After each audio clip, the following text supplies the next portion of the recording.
इससे ऊपर नहीं जाएगा, ये कुर्सी वो है।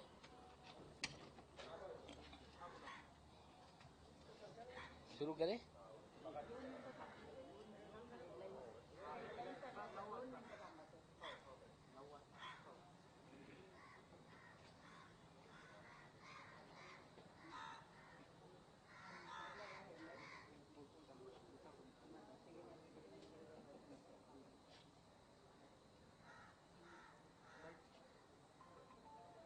शुरू करें?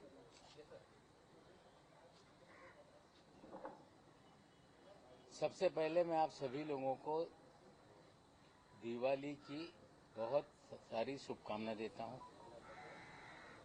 और पत्रकार भाइयों से क्षमा चाहता हूं कि दिवाली के दिन भी आप लोगों को कष्ट करना पड़ा। कल मैंने जयदीप राणा को लेकर, जो ड्रग पेडलर है, कुछ जानकारी देश और आपके सामने रखने का काम किया, जो कि एक गाने का फाइनेंस हेड था, ये जानकारी लोगों के सामने रखी। कल से कहा जा रहा है कि मैं किसी के बीवी को इन्वॉल्व कर रहा हूं। कुछ लोग ये शोर मचा रहे हैं कि महिलाओं तक ये पहुंच रहे हैं। पिछले लगभग 26 दिन में 2 महिलाओं के अलावा मैंने किसी की मां, बहन, बहू, बेटी या किसी भी महिला को लेके कोई भी आरोप या उनका उल्लेख नहीं किया। दोनों महिलाओं का उल्लेख इसलिए आया कि उनसे चीजें जुड़ी हुई हैं, इसलिए उनका उल्लेख आया है। लेकिन जो लोग महिलाओं को लेकर सवाल खड़ा कर रहे हैं, हम उनसे पूछना चाहते हैं कि क्या दूसरों की मां बहनें ये महिलाएं नहीं हैं? कल किरीट सोमैया ने अपने प्रेस कॉन्फ्रेंस में अजीत दादा की मां का उल्लेख किया, उनकी बहनों का उल्लेख किया। इससे पहले संजय राउत जी की बीवी को ईडी के कार्यालय तक पहुंचाने का काम किया गया। खड़से साहब की पत्नी को ईडी के कार्यालय तक पहुंचाने का काम किया गया। किरीट सोमैया महाराष्ट्र के सम्माननीय मुख्यमंत्री की पत्नी को बार बार उनका नाम लेकर आरोप करते रहे। क्या इनकी घर की महिलाएं महिलाएं हैं और बाकी महिलाएं महिलाएं नहीं? हमें लगता है कि अस्तर जो बीजेपी गिरा रही है, हमने कोई अस्तर नहीं गिराया। ये सीधे लोगों को समझना होगा। कल मैंने जो भी आरोप लगाए, कोई आरोप हमने हवा में किसी पे नहीं लगाया। ड्रग पेडलर गाने का ये फाइनेंस हेड है, ये सवाल हमने खड़े किए थे। और कल देवेंद्र जी ने, जो महाराष्ट्र के विपक्ष के नेता है, उन्होंने कुछ मुझ पर आरोप लगाए और उन्होंने एक बात कही कि मैं आरोप लगाने के बाद कभी माफी नहीं मांगता। उन्होंने कहा कि नवाब मलिक के दामाद के घर से गांजा बरामद हुआ। देवेंद्र जी, आपका निकटतम वानखेड़े है, पंचनामा मंगा लीजिए। नवाब मलिक के दामाद के घर से कोई भी आपत्तिजनक वस्तु बरामद नहीं हुई, उसका पंचनामा है और मैं मीडिया के साथियों को पंचनामा साझा कर दूंगा। लेकिन वानखेड़े के कहने से 14 जनवरी के दिन जब मेरे दामाद के घर पे छापामारी कथित कही गई, तब मीडिया बड़े जोर और शोर से रिपोर्टिंग कर रहा था कि नवाब मलिक के दामाद के घर पे छापेमारी है और बड़े पैमाने पे ड्रग मिला। हमें लगता है मीडिया के साथियों को भी गुमराह किया गया। और मैं पंचनामा दे देता हूं कि किसी भी प्रकार की रिकवरी हमारे दामाद के घर से नहीं हुई। क्या देवेंद्र जी आप माफी मांगेंगे?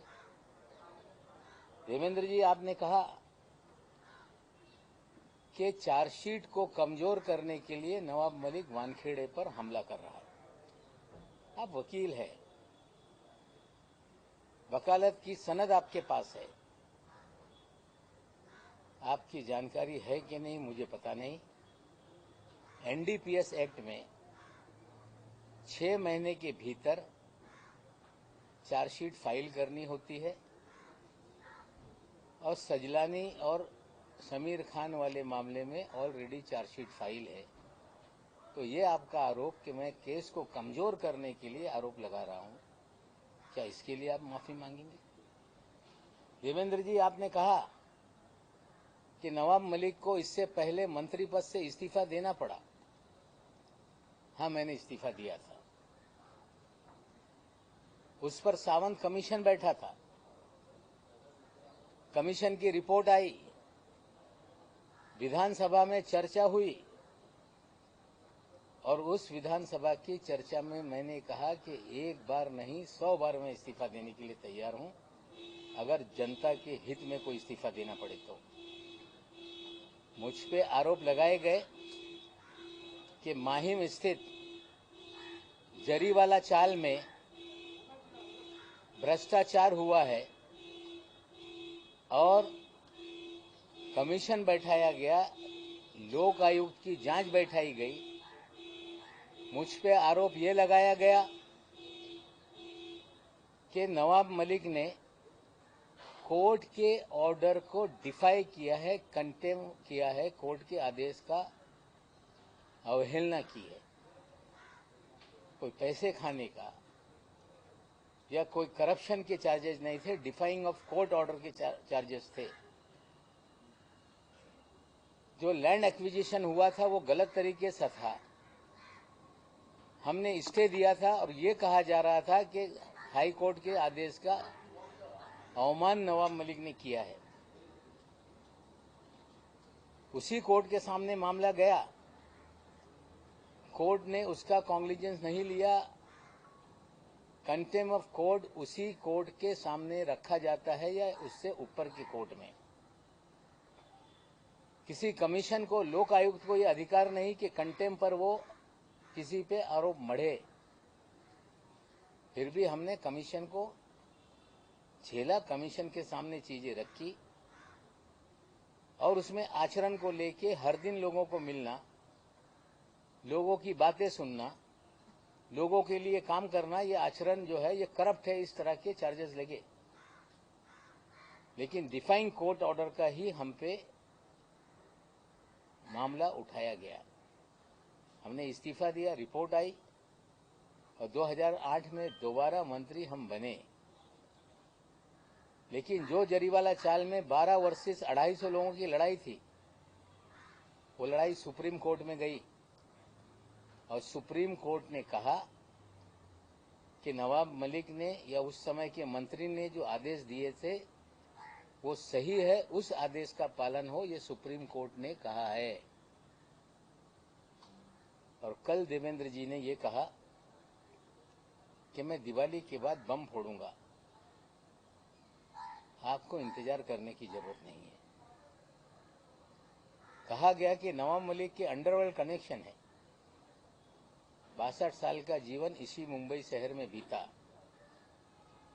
किसी माई के लाल में हिम्मत नहीं कि नवाब मलिक किसी अंडरवर्ल्ड से जुड़ा हुआ है, ये कभी उंगली भी उठाकर मेरे तरफ दिखा सके। ये कहना कि जिनके अपने घर शीशे के हों औरों पे पत्थर नहीं मारते, मेरे पास कोई शीशे का घर नहीं, ना मेरे पास कोई शीश महल है। लेकिन देवेंद्र